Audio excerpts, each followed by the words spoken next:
Think of an aspect of your life that dictates the limits of your freedom. Government and law enforcement, insurance and pharmaceutical companies, taxes, building permits, driver's licenses, and more. There are hundreds if not thousands of stipulations, regulations, and boundaries on our freedom. And out of the ones that were just mentioned, how many have you researched to find out whether they apply to you or not? Let's look at the forms of law that we currently acquiesce to.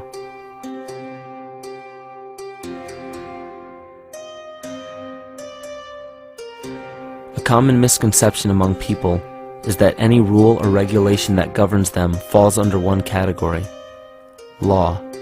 But there are many other forms of law that people abide by without realizing that they simply do not apply to them. Another misconception is that a nation's constitution gives us our rights. A constitution does nothing more than list the rights that we already have. We are born with inalienable rights, endowed to us by our Creator. They are not given to us, and they cannot be given away. The most a person can do with a right is choose whether to exercise it or not. Maritime admiralty law is what's known as the law of the water. It is superseded by civil law and only applies to those who willingly contract themselves into it. The definition of admiralty law is a body of private international law governing the relationships between private entities which operate vessels on the oceans. Let's look at how and why a form of law that is fashioned to govern corporations, businesses, and vessels has imposed its rule over natural human beings. This is all done through a form of word magic. A simple perversion of language has made it possible to convince people around the world that these alternative laws apply to them.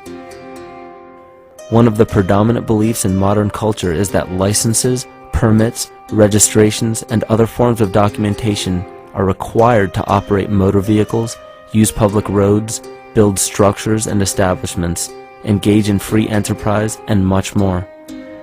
Sadly, these beliefs are based on little to no investigation whatsoever, and are false. This belief structure is perpetuated by maritime admiralty law. This form of law was originally created to govern ships docking in foreign nations for the import or export of products and resources.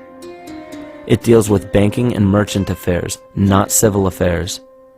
When a product is taken off of a ship and brought into a foreign land, that nation takes custody of the resource and accounts for it with a certificate. That certificate marks the birth date of that product in the custody of the respective nation. Think of why it is supposedly required to have a certificate of live birth in the first place. The Barron's Dictionary of Banking Terms defines a certificate as a paper establishing an ownership claim. So right there, we notice that everyone with a birth certificate is defined as being owned. People are used as collateral with other nations because the U.S. is bankrupt. The United States declared bankruptcy on March 9th of 1933. At this point, the U.S. began taking out loans from a private, non-government affiliated corporation called the Federal Reserve. With no money to pay back the loans, the United States began using the citizens as collateral. All birth and marriage certificates are literally warehouse receipts. Just look at the similarities of warehouse receipts and birth certificates. Both document the date of issue, a serial number, registration number or receipt number, a description of the product, and an authorized informant to notify the appropriate government agency. With all of this information being readily available, the majority of people are unaware of their involvement with maritime admiralty law. This is possible through the manipulation of language. This admiralty law changed the meaning of the word person from a natural living person to a corporation. Driver's licenses, vehicle registrations, auto insurance forms, building permits, gun permits, work permits, tax filing documents, birth and death certificates, traffic citations, and many other forms of documentation that were once believed to be absolutely necessary only applied to persons or corporations. Upon signing such a legal document, You are indirectly waiving your rights under the Constitution and lowering your status to that of a corporation that is created with the same exact name as you. The only way to reconcile your true name from the name of the corporation is to take notice that the corporation has its name in all capital letters. This is known as capitis diminutia maxima. You may take notice that your driver's license, birth certificate, social security card, insurance cards, and more use all capital letters to legally represent the corporation with your name, not you. The corporation is known as an artificial person, whereas you, the human being, are known as a natural person. This deception goes even deeper when it comes to the courts that we attend. When showing up to court, you will notice that there are seats for witnesses behind a wooden fence or barrier. The defendant must cross through the entrance to the other side of the barrier where the plaintiff and judge sit. This act symbolizes the boarding of a ship. At this time, business can be conducted in maritime admiralty law. The judge, acting as captain or banker, is responsible for settling the balance between the two sides.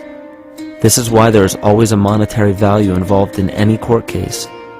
The captain is simply dealing with banking and merchant disputes. Once the balance is paid, the case is closed. To turn the court case away from admiralty law where your rights are not protected, you must avoid agreeing to represent the artificial person. This is done by stating that you are the natural person. You don't have a first or last name because those imply corporate title. In a court case, you may state that the court takes judicial notice of your honor's oath of office. Every judge must take an oath of office to practice law.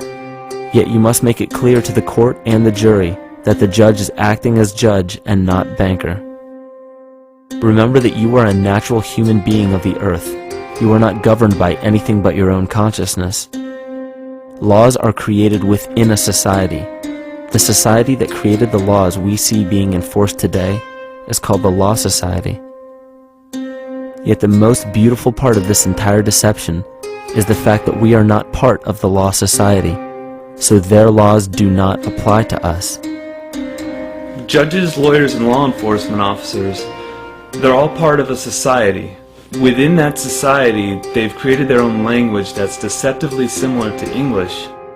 They have these little things called statutes, acts, and regulations that seem like laws, but they really only apply to those within their society. So that basically means all the traffic violations, minimum age requirements, and everything except for damage to another person or their property doesn't really apply to the natural person.